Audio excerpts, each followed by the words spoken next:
how would you like to make your first million? And today we have Sam with us, which is the founder of Credit CRB, joining from Florida, United States. So Sam, tell us, what are the 5 steps that you recommend entrepreneurs in order to make the first million? Welcome to Unstoppable Podcast with Harry Sardinas, inspiring conversations with influential millionaires, investors, thought leaders, entrepreneurs who are making a massive difference with their innovative products and services, and sharing the challenges and wisdom of how they sold their first million. The first thing I recommend is to Google AI, how to be a better human. It affects your business, it affects your personality, what you're attracting in. You learn so much, and that's huge. The second thing is you really want to budget yourself so you don't go out of business. That's really another important key. The next thing is before you start hiring and delegating it out, you want to map out, you want to write down, not just your tasks or accomplishments. Some people don't like to use the word goals. They like to use the word accomplishments because goals push things out way far in the future. But whatever your personal take on it is you want to strategize and write out what you want to dish out to outside help. And you want to also get, I'm probably mentioning 3 and 4 in here, but you want to get inexpensive help. Whether you're going to the Philippines, whether you're going to Vietnam or India, and you want to hire people that can do multiple tasks and that can communicate well. Because you're going to realize you have more tasks and more tasks and more tasks. And while they might not be skilled in it, you want them to be adaptable. And almost going back to number 1 is it takes so long to interview and train people. You want to keep people as long as you possibly can. Even when they're messing up, even when they're making mistake after mistake, you want to believe in them and grow because it's going to take a tremendous amount of time. And as Cody Sanchez always says, that multi-millionaire, I think she's a billionaire now. She says, rule of business, always keep hiring because you never know when people are going to quit, fall off the wagon, do their thing. It's a great thing. And I would say lastly, sales is the engine. Sales is the key. And when I say that, if you get a unique deal, you want to have at least one high ticket item to really carry you over. But when you have somebody that comes to you with, can you do this? And you've never done it before. It's not if you've ever done it before. Can you? Of course we can. You want to keep that positive attitude, but you want to overcharge for it.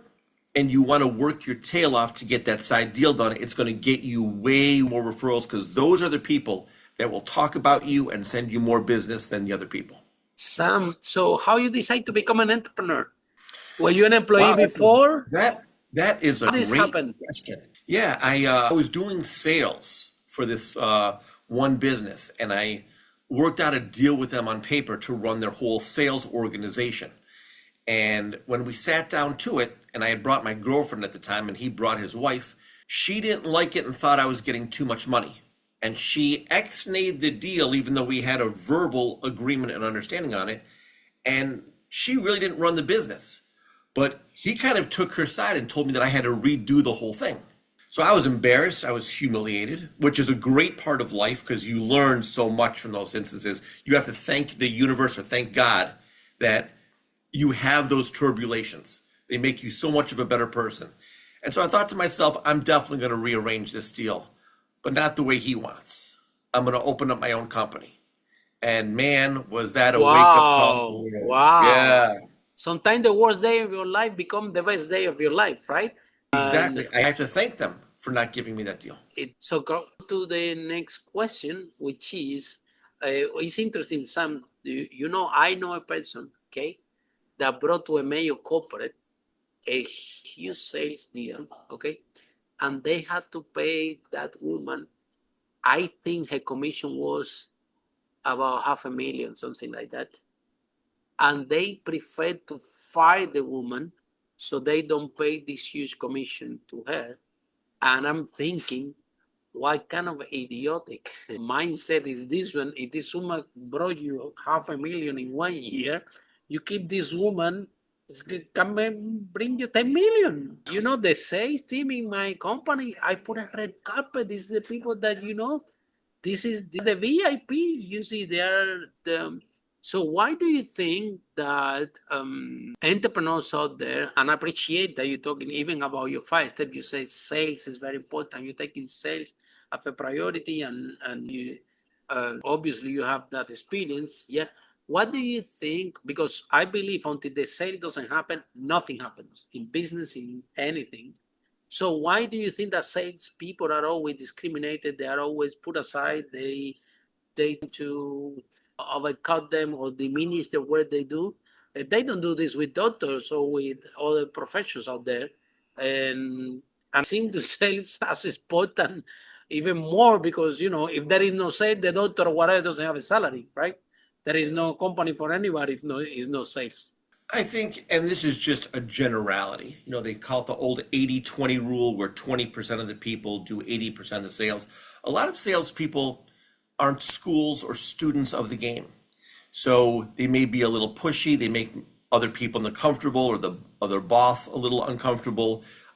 They may not get along, there might be some inner squabbles. I think that, the 20% are highly, highly valued. You're always going to get some greed in some areas, or, there are industries that have even changed compensation plans, like the insurance industry. They used to give them forever, the royalties. So there's always stuff that goes on that happens. But I think the longer and more successful you are in business, the more you value the salespeople. Sam, and then what are the biggest challenge that you have in business? How you overcome that challenge? Woo. I would have to say that back around 2000, 2007, 2008, 2009, 2010, we had a bad recession. That was challenging. I also had, depending on your administration, we had successfully sued Equifax, Best Buy, Verizon. I won a landmark case against Suncoast Credit Union. So I really took to task a lot of these places, but I didn't realize how intertwined. Like the people from Equifax, their spouses work for the Federal Trade Commission. And you can do that with any industry, Comcast, NBC. So the bureaus were really well entrenched with the Obama administration, and they shut down a lot of debt settlement, a lot of credit repair. I fought it tooth and nail because that's how I was back at the end. I wasn't willing to acquiesce or work something out too quickly. Again, more learning experiences on my end. There were no consumer complaints. There were federal agents that bought my stuff that we refunded, but it didn't. We were making way too many headaches for them. And so I wound up regrouping and restarting again later. And it was a huge challenge. And I had to really weigh a few different decisions and which way I was going to go. But that was definitely one of my biggest challenges. So Sam, why, what are in terms of finances for business, okay? What are your recommendation for businesses out there looking for finance? Because everybody wants money, right? But what are the entrepreneurs? What kind of metric, KPI, or have to meet in order to actually access the funds to grow the business? I got to tell you, it's a superb question. And depending on a lot of things, depending on their personal credit, depending on their business credit with Dun & Bradstreet or Equifax or Experian Business Credit, some lenders don't even report a UCC filing, a Uniform Commercial Code filing. So if they want to be proactive, I could get them to one bank that only checks the credit bureaus or doesn't report to Dun & Bradstreet. We could get them business loans. I could have them open up another account at another bank, do the same thing, and delete the inquiries off the credit report. They won't even know they ever got those loans. And you can do that 2, 3, 4 times. It's 100% legal. But if they're reporting on Dun & Bradstreet or as a UCC filing, they're going to be able to see that. So you want to structure it strategically and intelligently. Now, as far as how much you can lend, you want to go with flexible banks. For example, I had a client in the Panhandle. He wanted to borrow $2 million. And his bank told him that we want to secure your $2 million that you have in cash and we'll lend you $2 million. And he goes, why would I want that? Went to a second bank, they turned him down again. He calls me up. We had fixed his credit a couple times. He's like, Sam, can you take us on? I said, yeah, I'll take you guys on. I said, you're on for 3 years. He says, okay. So he says, whatever you do, Sam, he says, I don't want to secure my $2 million. You understand? I said, yeah, I understand. So I call him back. I said, James, I've got great news for you. He says, what's that? I said, we're going to secure your $2 million.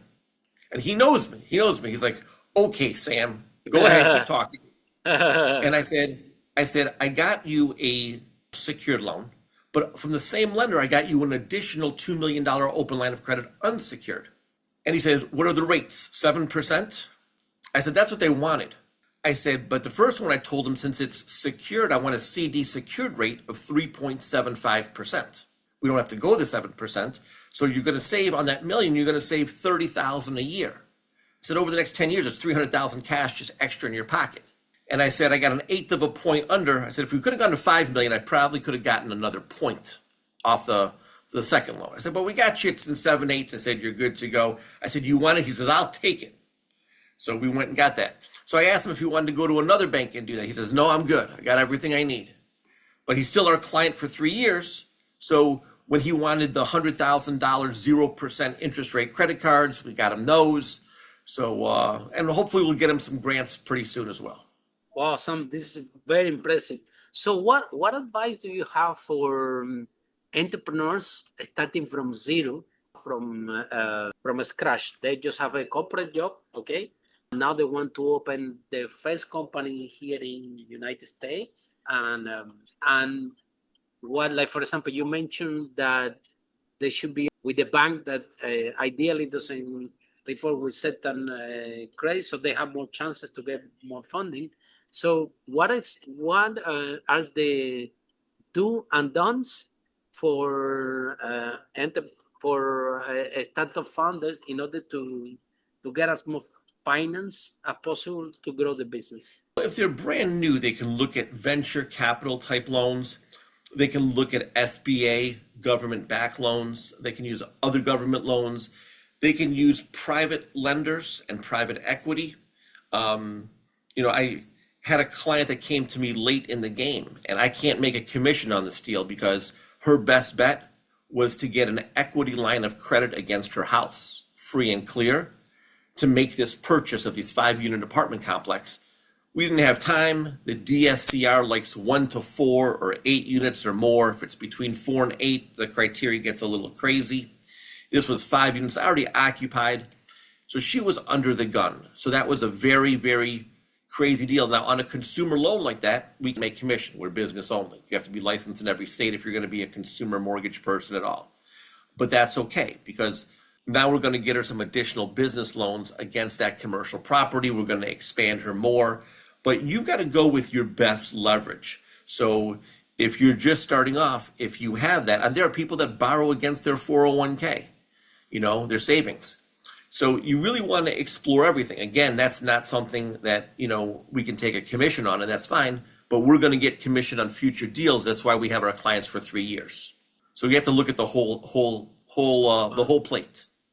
And then in finance, what led you to this? Do you have a finance background or a banker? So how come you end up in finance? That's wild. I worked for a company called Relentless Investment back in the late 80s, and we brokered delinquent debt portfolios. Back when Circuit City was in business, we brokered their first delinquent debt portfolio. So I had to learn, when purchasing these or offering these to different collection companies, what's the most collectible debt? It was typically between $300 to $1,000. So anything more than that, people weren't going to pay. And anything less than that, there was a personal vendetta, or they felt their credit was already ruined, they're not going to pay. So that was really the ideal sweet spot. And then depending on the age of the debt, and then different states have different statute of limitations for how long you can collect the debt for. So I worked with what I call the bad guys. A lot of those are still my friends. They call me the bad guy, which is okay. So, that's how I got into it, just ironically. And what transpired. Oh, and but on the other side, making available the finance for business and solving the money issues for entrepreneurs can be a fantastic day expanding this, because there are some deals, especially in the property. I do a lot of property business, and in property, sometimes you have that deal okay, that if you can finance, you can make a lot out of this. And sometimes it's tough to find the funding, especially where I'm from in in UK. is But even in United States is sometimes difficult. So, what message do you have for those entrepreneurs that they are for funding in secure, unsecured, and they have turnovers on a million? For example, ballpark, if a business is turning over 100,000 a year, how much they can get as business finance or business loan? If they turning over 100 a year, how much they can get? Is the loans is based on the working capital in UK, for example? Sometimes most of the time based in turnover, not in profit. In United States, how this work, so people can have an idea. Okay, hey, if I had the business, all I need to do is sell 10,000, 100,000, a million, and I will contact Sam, and I can get working capital, and I expand even more. And this is ballpark how much I will get. Some Here, let me numbers, give you an Sam. Give example. us some numbers. I'll give you some numbers. My lowest client, $20,000 a month is what his revenue was. Wow. Wow. $240,000 a year. All right. He already previously had some SBA loans. We got him a couple more. I just learned, from example, there's a lady named Althea. She Sam, can runs you the entire explain what is SBM loan for people that they don't? SBA is Small Business Administration. It's a government loan. Okay. So they can range anywhere from typically 9 to 13%. They can be a little high. But compared to some other loans, they can be low. But when I called up Althea, she runs the entire state of Florida for the SBA. And I said, listen, I said, he has 3, we've got him a 4th. And I said, can we get him a 5th? Wow. And she said, only if his last one was during the pandemic. Because then if it's an emergency, you can actually get a 5th one. I'm like, that's crazy. I didn't even know that. So we wound up getting him over $600,000. Wow, that's A lot very of money. impressive. A lot of money. But the thing is, it depends on how much interest, because there are middle of the road lenders. They're going to typically between 10% to 30% APR. They're not your merchant cash advances, which charge APR, what that means, Sam? I'm sorry, annual percentage rate. Yes.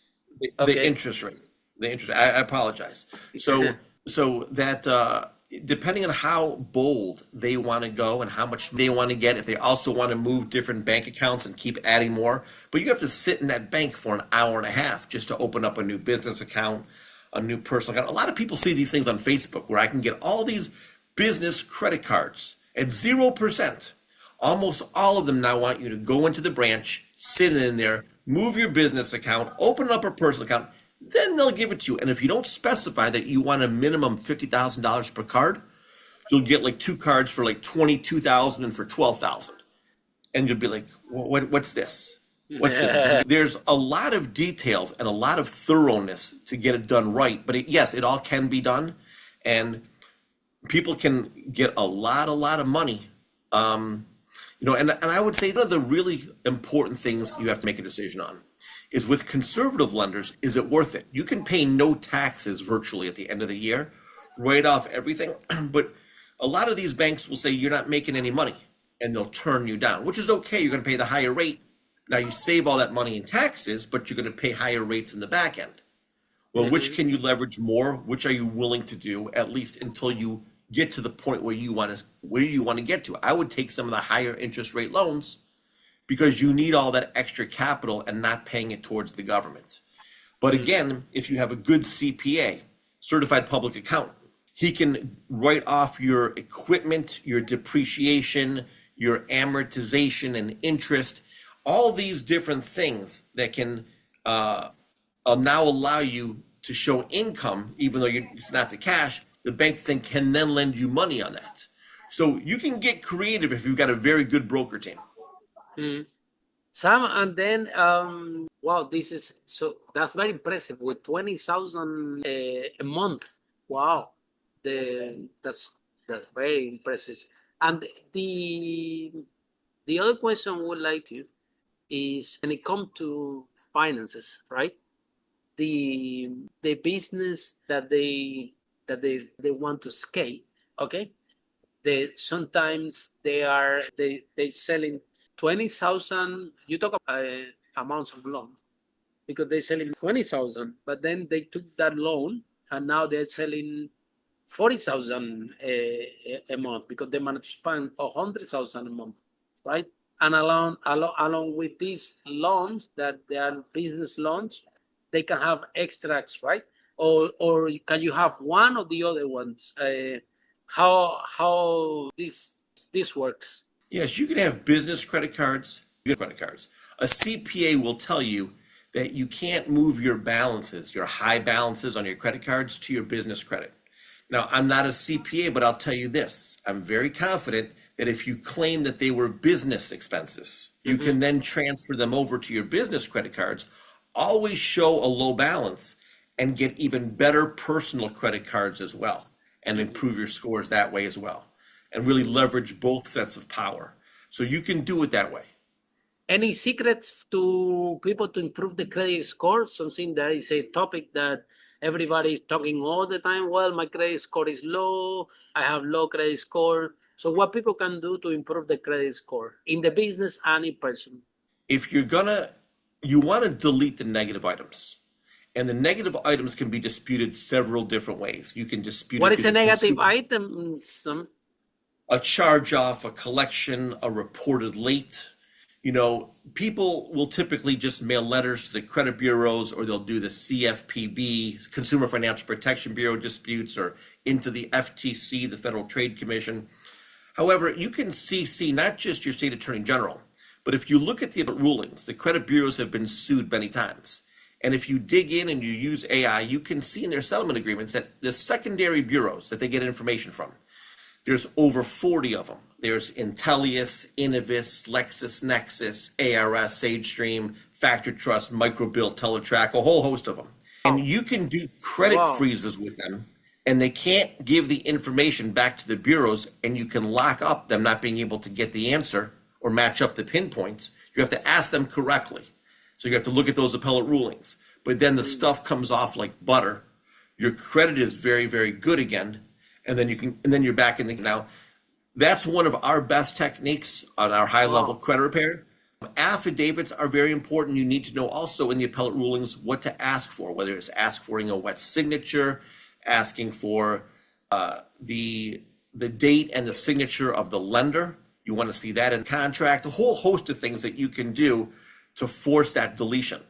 So I would say that is really a big key to get your personal credit. On your business credit, it's a pain in the neck to build your business credit. Oh, wow, so really? Wow. Yeah. It's good stuff. And so there are business credit cards, but there are business charge cards. The difference between a business charge card and a business credit card is typically your limits are way, way higher on a business charge card.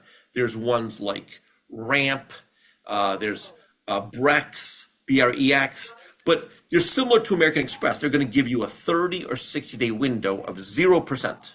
You better pay it in that time frame, or it's going to cost you.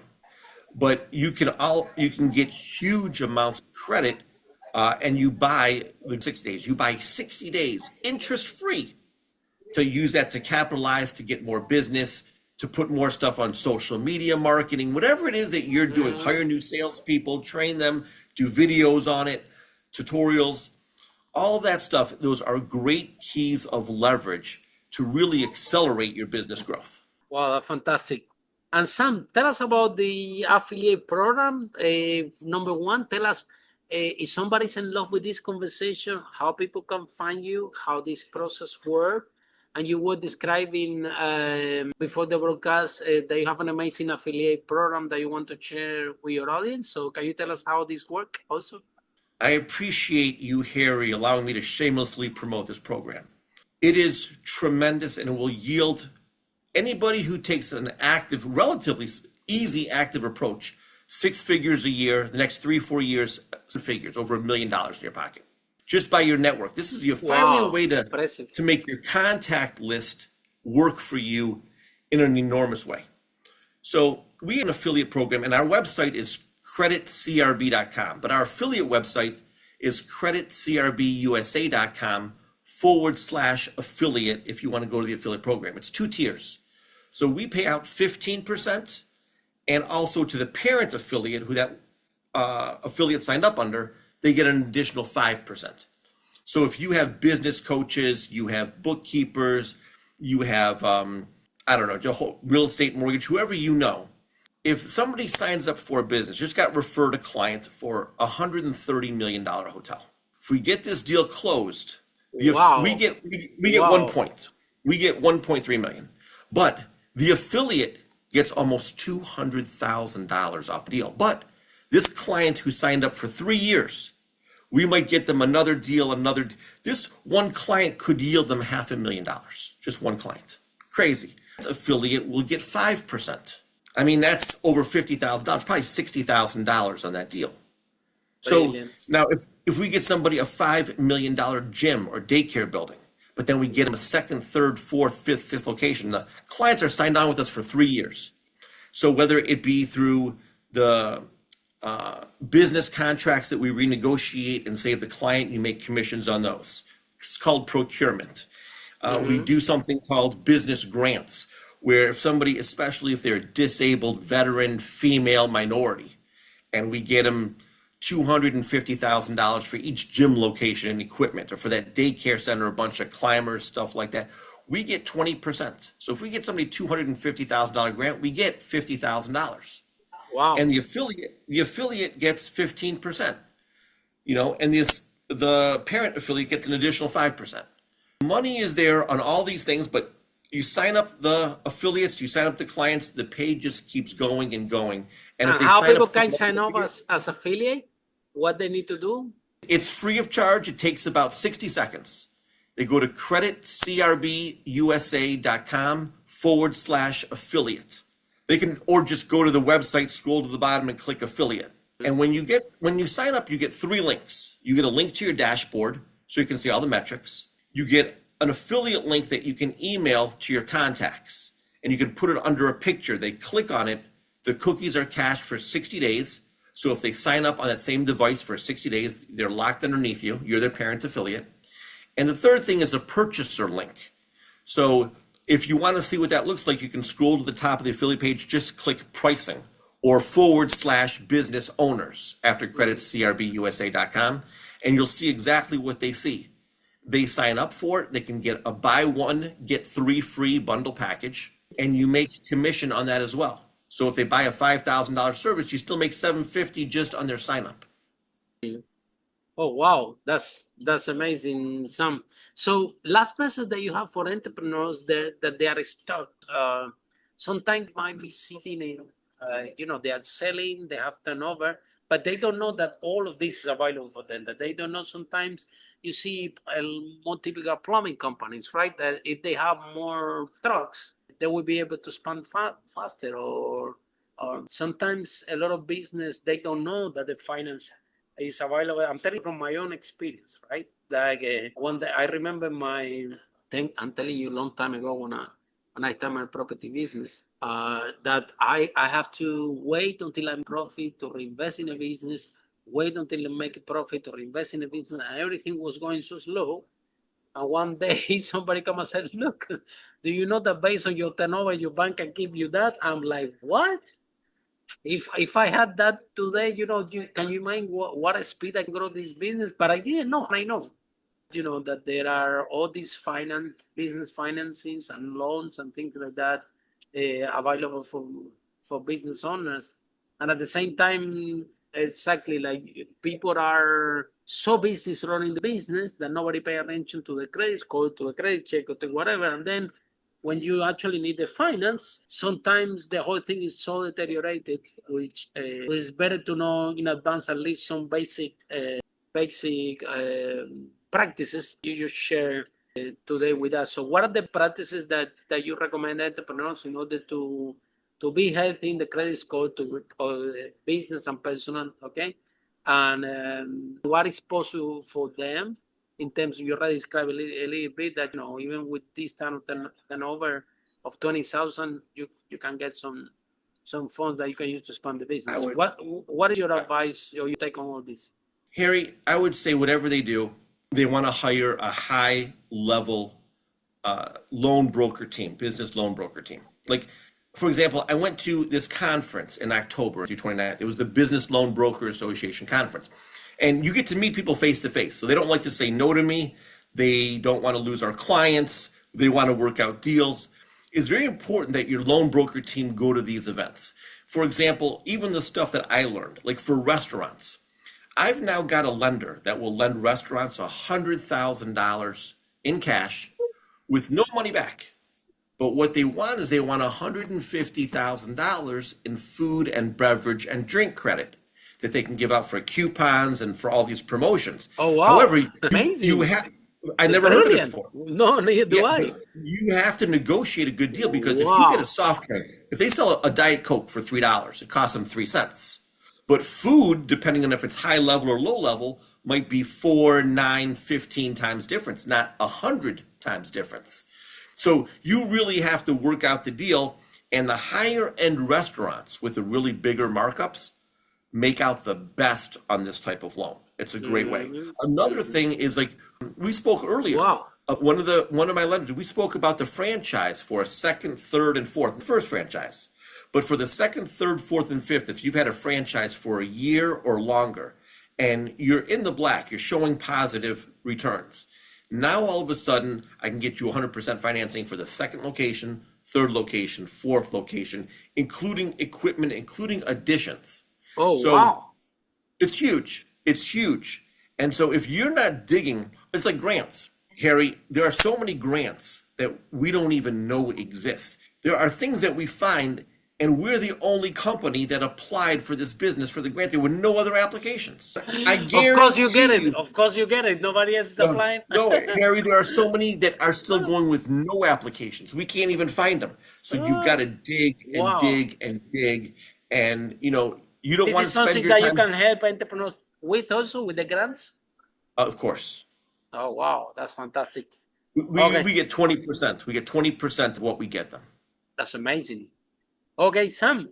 So, amazing. Okay. Because, You're amazing, Harry. yeah, you are the like the savior for sometimes businesses, a lot of entrepreneurs that work hard, especially in the restaurants and everything, and sometimes you got COVID, you got this, you got that, the market change, and sometimes this is when this can actually make it, can facilitate a lot of the process for you to expand. I remember my own business, right, scaling up.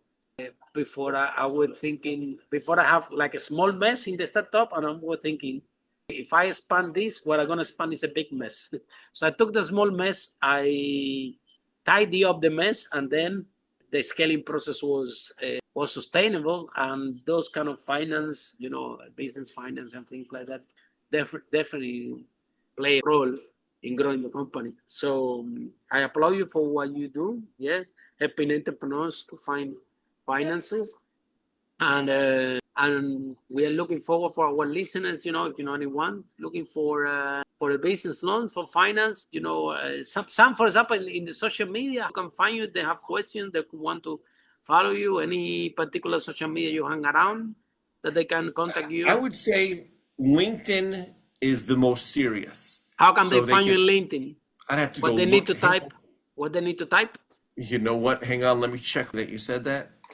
Yeah, because sometimes people have the name, and then when you look, there are so many lists of names, and sometimes it's difficult for them to find you. And remember, some people are listening in the car, so they're not even looking at your face or in the gym. So if you can describe, you ready? Yes. It's LinkedIn.com/IN/Sam-Sky/. Very good. See, now we are talking. So if they type this URL, they will be able to message you on LinkedIn if they have a question. They want either to join the affiliate program or they want a business loan or any type of loans or grants for the company. Okay. Correct. Is this Awesome. only in Florida or all over United States? All 50 states. Oh, wow. Amazing. Okay, that's fantastic. And for all of you following the podcast, see you in our next episode of Unstoppable, how brave entrepreneurs like Sam break the wall and achieve the first million.